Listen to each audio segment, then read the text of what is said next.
സിയാറ vision ചാനലിലേക്ക് ഒരിക്കൽ കൂടി ഏവർക്കും സ്വാഗതം. കേരളത്തിനകത്തും പുറത്തുമുള്ള മക്കാമുകളിലൂടെ മഹാന്മാരുടെ ചരിത്രങ്ങൾ തേടിയൊരു സിയാറത്ത് യാത്ര. ഈ ചാനൽ ആദ്യമായി കാണുന്നവരും ഇതുവരെ സബ്സ്ക്രൈബ് ചെയ്യാത്തവരും ദയവായി സബ്സ്ക്രൈബ് ചെയ്യുക. തൊട്ടടുത്ത് കാണുന്ന ബെൽ ഐക്കണിൽ ഓൾ എന്നത് എനാബിൾ ചെയ്യുക. വീഡിയോ ഇഷ്ടപ്പെട്ടാൽ ലൈക്ക് അടിക്കാനും മറ്റുള്ളവർക്ക് ഷെയർ ചെയ്യാനും ശ്രമിക്കുക. അല്ലാഹു തആല നമ്മുടെ ഉദ്ദേശങ്ങൾ നിറവേറ്റി തരുമാറാവട്ടെ. ആമീൻ. കോട്ടയം ജില്ലയിലെ ഈരാറ്റുപേട്ടയിലാണ് നാം ഇപ്പോൾ ഉള്ളത്. പൂഞ്ഞാർ ആറെന്ന തെക്കനാറും തീക്കോയി ആറെന്ന വടക്കനാറും സംഗമിച്ച് മീനച്ചിലാർ രൂപം കൊള്ളുന്ന ഈ സ്ഥലം ഈരാറുകൾക്ക് ഇടയിലുള്ള സ്ഥലം എന്ന അർത്ഥത്തിൽ ഈരാറ്റിട എന്നാണ് അറിയപ്പെട്ടിരുന്നത്. ഈരാപ്പുലി, ഈരാപ്പുഴ, ഈരാറ്റുപുഴ ഇവയെല്ലാം ഈ പേരിൻ്റെ രൂപപരിണാമങ്ങളായിരുന്നു. ഈരാറ്റുകൾ യോജിച്ച് പുഴയായിത്തീരുന്ന ഈരാറ്റുപുഴ ഈരാറ്റുപേട്ടയായി മാറിയത് ഈ നാടിൻ്റെ കേവലം കുഗ്രാമത്തിൽ നിന്നും വാണിജ്യ കേന്ദ്രത്തിലേക്കുള്ള പുരോഗതിയുടെ സൂചന കൂടിയാണ്. പേട്ട എന്ന വാക്കിന് അങ്ങാടി, ചന്ത, താവളം എന്നൊക്കെയാണ് അർത്ഥമാക്കുന്നത്. അങ്ങനെയാണ് ഈ നാട് ഈരാറ്റുപേട്ട എന്ന പേരിൽ അറിയപ്പെട്ടിട്ടുള്ളത്. ഈരാറ്റുപേട്ടയിലെ ഷെയ്ഖ് ഫരീദുദ്ദീൻ ഔലിയ റഹ്മത്തുള്ളാഹി അലൈഹിയുടെ മക്കാമിലാണ് നാം ഇപ്പോൾ ഉള്ളത്.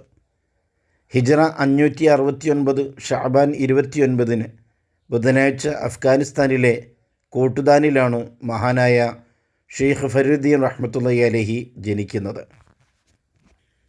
മഹാനവരുടെ പിതാവ് ഷെയ്ഖ് ജമാലുദ്ദീൻ സുലൈമാൻ എന്നിവരും മാതാവ് ഷെയ്ഖ് വസീറുദ്ദീൻ എന്നിവരുടെ മകൾ കൽസും ഖാത്തൂൻ എന്നിവരുമാണ്.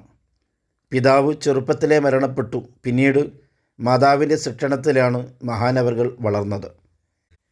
7-ാം വയസ്സിൽ തന്നെ മഹാനവറുകൾ പരിശുദ്ധമായ ഖുർആനുൽ ഷരീഫ് പൂർണ്ണമായും മനഃപ്പാഠമാക്കുകയുണ്ടായി.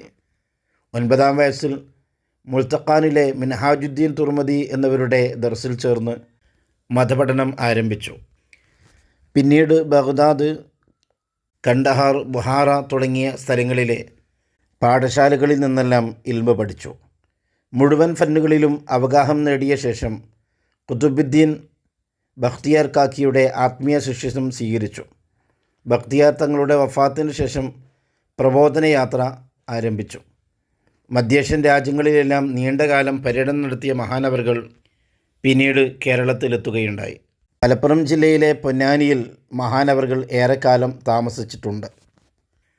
പൊന്നാനിയിലെ തോട്ടുങ്ങൽ പള്ളി നിർമ്മിച്ചത് ഷെയ്ഖ് ഫരീദുദ്ദീൻ ഔലിയ മഹാനവറുകളുടെ നേതൃത്വത്തിലാണ്. മഹാനായ ഷെയ്ഖ് ഫരീദുദ്ദീൻ ഔലിയ റഹ്മത്തുള്ളാഹി അലൈഹിയുടെ പേരിൽ കേരളത്തിൽ 3 സ്ഥലത്ത് മക്കാമുകളുണ്ട്. 3ഇടങ്ങളിലും വൻ ഭക്തജന തിരക്ക് അനുഭവപ്പെടുന്നുണ്ട്. കോട്ടയം ജില്ലയിലെ ഈരാറ്റുപേട്ട, ഇടുക്കി ജില്ലയിലെ കോലാഹൽമേട്, എറണാകുളം ജില്ലയിലെ കാഞ്ഞിരമറ്റം മക്കാമിനെക്കുറിച്ച് മുമ്പ് നമ്മൾ വീഡിയോ ചെയ്തിട്ടുണ്ട്. എപ്പിസോഡ് 113 നമുക്ക് നോക്കിയാൽ കാണാം. ലിങ്ക് ഈ വീഡിയോക്ക് താഴെ ഉണ്ട്. എറണാകുളം കോട്ടയം ജില്ലാ അതിർത്തിയിൽ ആമ്പല്ലൂർ പഞ്ചായത്തിൽപ്പെട്ട പ്രദേശമാണ് കാഞ്ഞിരമറ്റം. കാഞ്ഞിരവൃക്ഷങ്ങൾ ധാരാളം ഉണ്ടായിരുന്നതിനാണത്രേ കാഞ്ഞിരമറ്റം എന്ന പേര് വന്നത്. കാഞ്ഞിരമറ്റം കുന്നിലെ പള്ളി ഷെയ്ഖ് അവറുകൾ നിർമ്മിച്ചതാണ്. ജീവിതകാലത്തും ശേഷവും ഒട്ടേറെ അത്ഭുതസിദ്ധികൾ മഹാനവറുകളിൽ നിന്നും പ്രകടമായിട്ടുണ്ട്. ഹിജ്റ 664 മുഹറം 5-നാണ് മഹാനവറുകൾ ഈ ലോകത്തോട് വിട പറഞ്ഞത്. നിസ്കാരവേളയിലാണ് മഹാനവറുകൾ വഫാത്തായിട്ടുള്ളത്. മുകളിൽ പറയപ്പെട്ട 3 മക്കാമുകളിൽ ഒന്നിലാണ് മഹാനവറുകൾ അന്ത്യവിശ്രമം കൊള്ളുന്നത്.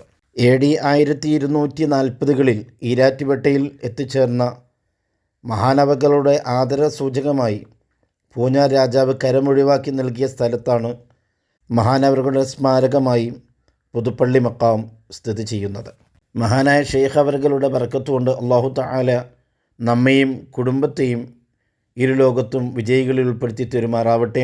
മഹാന്മാരോടൊപ്പം സ്വർഗത്തിൽ ഒരുമിച്ച് കൂടാൻ അല്ലാഹു തആല നമുക്കും കുടുംബത്തിനും തൗഫീഖ് നൽകി അനുഗ്രഹിക്കുമാറാവട്ടെ. ആമീൻ. ഇൻഷാ അല്ലാഹ് മറ്റൊരു മക്കാമിൻ്റെ വിശേഷങ്ങളുമായി നമുക്ക് വീണ്ടും കാണാം. അസ്സലാമു അലൈക്കും വറഹ്മത്തുള്ളാഹി.